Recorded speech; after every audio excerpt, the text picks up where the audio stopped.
Islam agama yang tidak masuk akal. Apakah benar pernyataan itu? Yuk kita bahas. Let's go.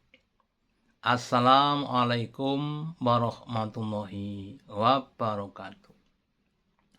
Ketika berbicara tentang berwudu dan sholat, sebelum sholat salah satu syaratnya adalah berwudu. Ketika seseorang itu sudah berwudu atau sudah terbebas dari hadas, kemudian dia kentutnya lewat duburnya. Kemudian dinyatakan dalam Islam bahwa kentut itu membatalkan wudu. Sehingga harus berwudu lagi. Mulai dari membasuh tangan, berkumur, membasuh muka, tangan, dan seterusnya sampai membasuh kaki. Kemudian sebagian orang yang mengatakan Islam tidak masuk akal. Kenapa yang kentut dubur kok harus mengulangi wudunya, membasuh mulai dari tangan sampai kaki.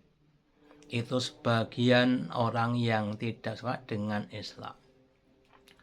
Memang sebagian ajaran Islam itu tidak atau belum masuk akal. Kenapa bisa begitu? Karena akalnya terlalu sempit untuk menerima ajaran Islam yang agung. Kita misalkan ada sebuah gelas yang akan digunakan untuk membuat es teh. Setelah dikasih teh yang manis kemudian diberi es. Ada es batu yang kecil yang langsung masuk ke dalam gelas, tapi ada juga es batu yang agak besar, sehingga sebagian es itu ada yang masuk ke dalam gelas, ada yang tidak masuk ke dalam gelas. Pertanyaannya, es batu yang di luar gelas itu ada esnya apa tidak? Jawabannya jelas itu ada esnya, tapi tidak masuk ke dalam gelas. Kenapa? Karena gelasnya terlalu kecil untuk menampung seluruh es tadi. Tetapi lama-kelamaan es itu akan mencair dan masuk ke dalam gelas. Demikian juga ajaran Islam itu yang sekarang tidak atau belum masuk akal, suatu saat akan mencair dan dapat ditampung atau diterima oleh akal kita. Contohnya apa? Contohnya larangan meniup makanan dan atau minuman yang panas. Pada zaman dulu sebelum ditemukannya ilmu pengetahuan dan teknologi, mungkin itu satu hal yang ditertawakan. Ngapain ngelarang-larang meniup makanan yang masih panas? Kan dengan ditiup akan cepat dingin dan cepat dimakan.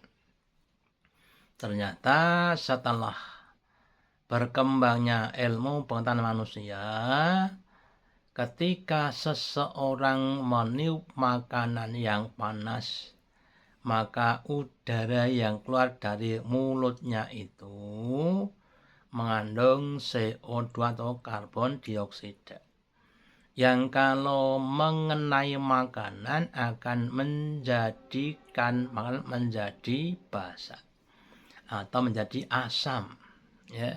Sehingga kalau dimakan itu akan memberikan dampak buruk pada perutnya atau pada badannya. Sehingga larangan itu sebetulnya untuk melindungi kita, perut kita, dari makanan-makanan yang mafsadat, makanan-makanan yang dapat merusak pada tubuh kita ataupun badan kita. Maka berbahagialah orang-orang yang berislam. yang dia mau menerima Islam dengan keseluruhannya, dengan kafah, entah yang masuk akal atau yang tidak masuk akal. Dan semoga kita diberi keislaman yang lebih sempurna. Wassalamualaikum warahmatullahi wabarakatuh.